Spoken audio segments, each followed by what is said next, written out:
இந்த டீட்டெயில் வரும்ல ஒரு பார்த்தாலும் தெரியும் ஜியோ நம்பரு மேட்ச் ஆகும். இல்லை ஸ்வைப்பிங் இஷ்யூன்னு வரலையா ப்ராப்ளம்னு சொல்லிட்டு வரல. அதுதாங்க ஸ்வைப்பிங் இஷ்யூ பண்ணால் நீங்கள் அடுத்தது ஐடி கேட்பீங்க. நாங்கள் ஐடிலாம் கேட்க மாட்டோம். இல்லை நீங்கள் அதில் தெளிவாக இதில் எழுதுறீங்க சார். இஷ்யூ தான் எழுத முடியும்.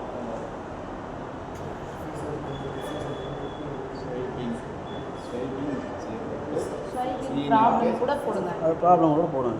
ப்ராப்ளம் ஆயிடுச்சு, அதனால் நாங்கள் வேவர் பண்ணுறோம், அவ்வளோதான். அந்த நம்பரே உங்களுக்கு கொடுக்குறேன். இந்த நம்பர் போட்டால் ஒரு நம்பர் தான் ஜென்ரேட் ஆகும். எந்த போய் செக் பண்ணலாம், சரிங்களா? என்ன படிச்சுக்கோங்க.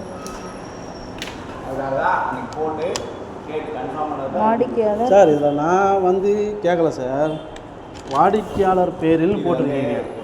இது சிஸ்டம் ஜென்ரேட், சரிங்களா? இதை நான் பிரிண்ட் எடுத்து கொடுக்கலாம், ஆஸ் பர் ரிக்வஸ்ட் கொடுக்குறோம். அப்படின்னும் போது இது என்ன இஷ்யூன்றதை கேட்டுருக்கீங்க. அந்த இஷ்யூ கேட்டதுக்கு நீங்கள் கேட்டதுனால நான் எக்ஸ்பிளைன் பண்ணி கொடுத்துருக்கேன். இதை நான் கேட்டு தரணும்னு அவசியமே இல்லையா சார்? இப்போ ஸ்வைப்பிங் இஷ்யூன்னு சொல்லிட்டு நீங்கள் தான் புரியல சார். இது இப்போ நாங்கள் இங்கே நார்மலாக வந்து இந்த ப்ராப்ளம் இருக்குன்னா நீங்களாக தானே எங்களுக்கு தரணும். இப்போ இதில் எழுதிருக்கிறதே வந்து கஸ்டமருக்கு, இதில் மேலே என்ன எழுதிருக்கீங்க? இது அக்கௌண்ட் வந்து அதுதான் சொல்லுங்க. இந்த அக்கௌண்ட் கஸ்டமர் கொடுத்த அக்கௌண்ட்டில் தான் இது நம்ம செக் போட்டிருக்கிற மாதிரி இது எங்களுக்கு தெரியுது. ஆமாம்மா, அதெல்லாம் இதில் நாங்கள் என்ன சொல்கிறோம், இதில் ப்ராப்ளம் இருக்குது. அதெல்லாம் ப்ராப்ளம் என்னன்னு சொல்லிட்டு நாங்கள் சொன்னோம். ஸ்வைப்பிங் இஷ்யூ ஆயிடுச்சுன்னு சொன்னீங்க. அதை தான் கேட்குறோம். ஸ்வைப்பிங் அதுதான் அந்த ஸ்வைப்பிங் பண்ண நம்பரோட கொடுத்துட்டேன் நான். இது படித்து பார்த்தா ஸ்வைப்பிங் இஷ்யூ ஆன மாதிரி தெரியல, ஏதோ நாங்கள் கேட்டு உங்கள்கிட்ட கேட்டு வாங்குற மாதிரி இருக்குது. இல்லைங்க, ஸ்வைப்பிங் இஷ்யூஸ்ன்னு ஸ்வைப்பிங் ப்ராப்ளம் சொல்லிட்டேன். ஈனாக்ல நீங்கள் பண்ண நம்பரும் கொடுத்துட்டேன் உங்களுக்கு. இதுதான் இந்த இடத்துல தான் இஷ்யூ ஆகிருக்குன்ட்டு இதை ஐடென்டிஃபை பண்ணுறதுக்காக தீ கொடுத்துட்டேன். இதுக்கு மேலே நான் என்ன பண்ணுறது நீங்களே சொல்லுங்கள். இப்போது எங்கே ஒன்றுமே சரி, ஏதோ ஒன்று பிரச்சனை வந்துன்னா அதுக்கு ஒரு நம்பர் ரைஸ் ஆகும். அந்த நம்பர் தானே இது. சரி, இப்போ நீங்கள் உங்கள் சைட்லேருந்து ஒரு லெட்டர் கொடுப்பீங்க, அது எப்படி கொடுப்பீங்க? இது வந்து கஸ்டமர் கேட்டு கொடுக்குறனால உங்கள் சைடு ப்ராப்ளம். ஒரு லெட்டர் வந்து பேசிக்காக எப்படி கொடுப்பீங்க? இதை நான் கொடுத்தேம்மா, நீங்கள் புரியலன்னு சொல்லும்போது அது தமிழில் எழுதி தரேன். இதில் என்ன இருக்குது சார்? இது தமிழில் படிங்க. எனக்கு புரியல, இது என்ன எனக்கு எப்படி இருக்குன்னு தமிழில் சொல்லுங்கள்.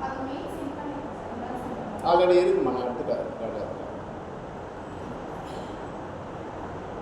மேண்டினேஷன் அக்கௌண்ட், அப்புறம் அதான் நான் கொடுத்த அக்கௌண்ட்டில் நீங்கள் போட்டிருக்கீங்க, கஸ்டமர் கொடுத்த அக்கௌண்ட்டில்.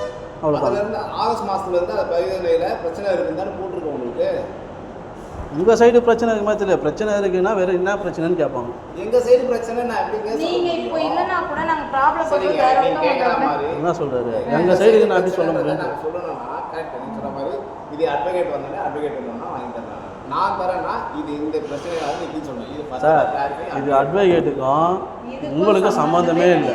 நாங்கள் கஸ்டமர், எங்களுக்கு ப்ராப்ளம். அது என்ன ப்ராப்ளம் நீங்கள் தான் எங்களுக்கு லெட்டர் கொடுக்கணும். கஸ்டமர் சர்வீஸில் அட்ரஸ் பண்ணுறதுக்கு இருக்காங்க. அந்த டீம் மூலமாக தான் நான் வாங்கி தர முடியும். உங்களுக்கு காலையில் நீங்கள் கேட்டதை ரிக்வஸ்ட் போட்டுட்டேன். நாளைக்கு ஈஓடி எனக்கு தரேன். சார் நான் கேட்குறது அது கேட்கல சார். நீங்கள் வந்து 2 மாதம் இருக்குன்னு நினைக்கிறேன்.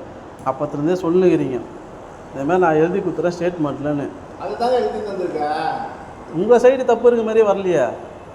இது என்ன ஸ்வைப்பிங் இஷ்யூனா, இப்போ ஒருத்தவங்க படிக்கிறாங்கன்னா வாடிக்கையாளர் நீங்கள் போய் கேட்டிங்கன்னா சார் அதுக்கு தான் சார் கொடுத்துருக்குறாங்க. ஆமாங்க, நான் கேட்டு நீங்கள் கொடுக்கக்கூடாது சார், நீங்களா கொடுக்கணும். எனக்கு இவ்வளோ நாள் கரெக்டாக சார் செக் இந்த மாதிரி நாங்கள் போட்டு 10ஆம் தேதி அக்கௌண்ட்டில் காசு இருக்குது, வேறு தேதியில் போயிருக்கு. புரியுது, எப்படி அவரு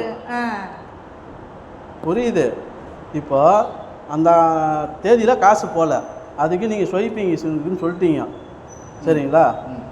இப்போ ஸ்வைப்பிங் இஷ்யூக்குன்னா எங்கள் சைடு இது மாதிரி மிஸ்டேக் ஆகி போச்சு சார், இதுக்கு நீங்கள் வருத்தப்படாதீங்க, இதுக்கு உங்களுக்கு என்னவோ நாங்கள் வேவர் பண்ணுறோன்னு சொல்லிட்டு அப்படி நீங்கள் எழுதுனா பரவாயில்லையே. அந்த மாதிரி எதுவுமே எழுதாம வாடிக்கையாளர் கேட்ட மாதிரி எழுதிங்க இருக்கீங்களே சார். இதுக்காக நான் ப்ரெக்னெண்ட்டாக இருக்கேன் சார், முடியல, எவ்வளோ வெயிட் பண்ணுறோம். அக்கௌண்ட் செட்டில்மெண்ட் பண்ணும்போது அதை வைவர் பண்ணுவோம். அதுக்கு நீங்கள் இப்படி எழுதுனா தானே. இப்போ நீங்கள் இருக்கிறீங்க, ஓகே. நீங்கள் நான் செட்டில் பண்ணும்போது நீங்கள் இல்லைன்னா என்ன பண்ணுறது? கண்டிப்பாக நீங்கள் சொல்கிறது கரெக்டாக.